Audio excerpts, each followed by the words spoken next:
Every year, my cousins and I would meet up by a cabin in the woods my grandfather owned. It started out when we were kids. We had a lot of fun swimming in the lake, fishing and camping. As we grew up, a lot of us moved to different parts of the country. But we'd all make it a point to meet up once a year in the summers.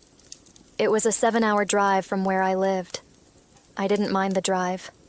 I usually went with my brother, so we'd take turns driving. This year, he was busy with college, so I decided to go alone. I was planning to start off early in the morning, so I could reach before nightfall.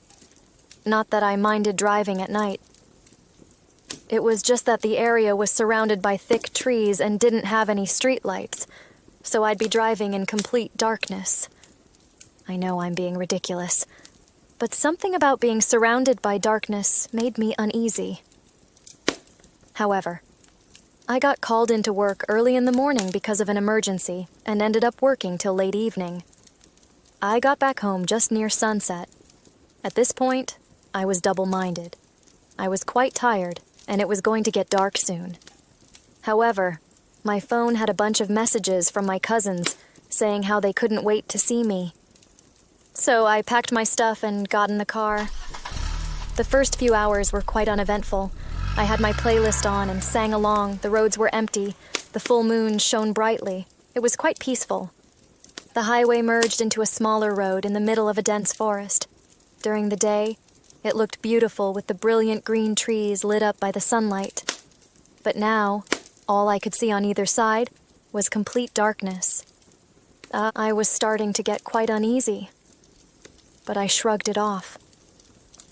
It was just a stretch of darkness, and I was closer to finishing my journey.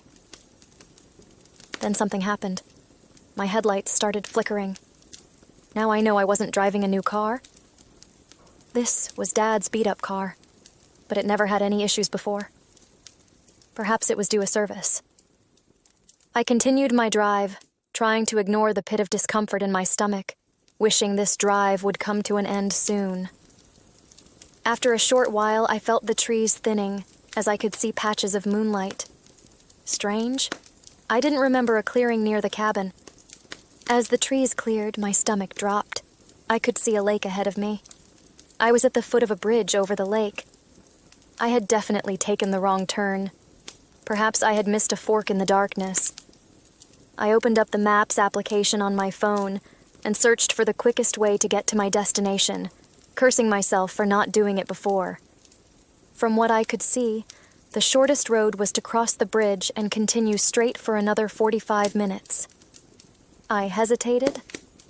I remember during our summer trips to the cabin as kids, we used to tell each other scary stories by campfire. The one that creeped me out the most was the one about Helen's Bridge. It was the story of a bridge haunted by the ghost of a woman who sought vengeance against her lover who threw her off the bridge.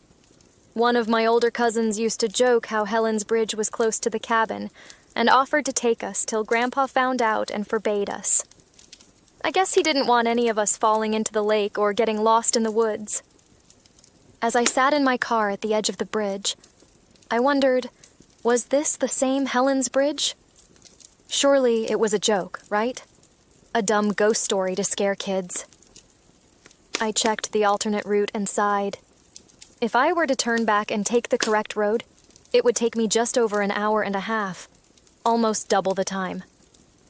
All right, I was creeped out.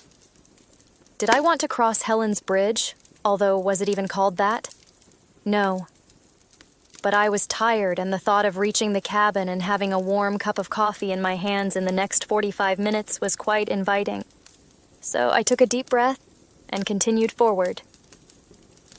Honestly, I was being ridiculous. Then I ate my words.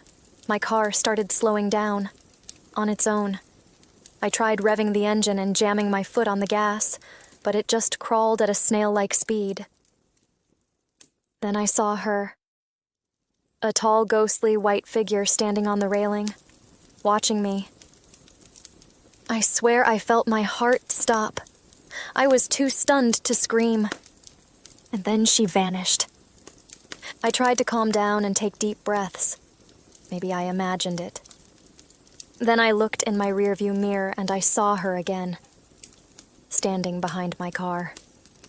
Her red eyes bore into mine. Seized with panic, I tried jamming my foot on the gas over and over, willing the darn car to just move faster. Then she was gone. I looked all around and checked my mirrors. She was nowhere to be seen.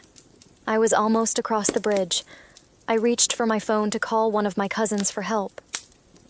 As I dialed Jeremy's number, I heard a thud right next to me and an unearthly shriek. She was pressed up against my window, her hands balled into fists pounding at the glass. I let out a blood-curdling scream. The car swerved dangerously close to the railing, but I managed to turn the wheel miraculously. I could still see her in my rearview mirror. She was following me. I made it across the bridge and the engine came back to life. I hit the gas and tore through the rest of the road at full speed, not daring to look back. I reached the cabin half sobbing and half laughing with relief. My cousins were waiting for me outside with looks of concern. Jeremy had picked up my call and had heard me scream. He, along with his brother, had gone looking for me. They came back shortly after they were informed I had made it back alive and safe. I couldn't sleep that night. I kept picturing that ghostly face, those horrifying red eyes, the terrifying shrieks. Every time I closed my eyes, I could hear her skeletal hands pounding against my window. I suppose I should be grateful I'm still alive. Had I not turned my steering wheel, my car would have gone off the bridge and into the water below. Was that her plan all along? Needless to say, the rest of the trip was not fun, and we decided to find a new spot for our future trips. As for me, I still see Helen in my dreams, no matter how hard I try to forget her and move on. But sometimes, out of morbid curiosity, I wonder if I would ever find Helen on that bridge again. Sleep tight, dear listener, if you can. If you enjoyed this chilling tale, consider subscribing for more bone-chilling stories that will keep you up long after the lights are out. Until next time, remember, sometimes the darkest shadows hide the bravest hearts,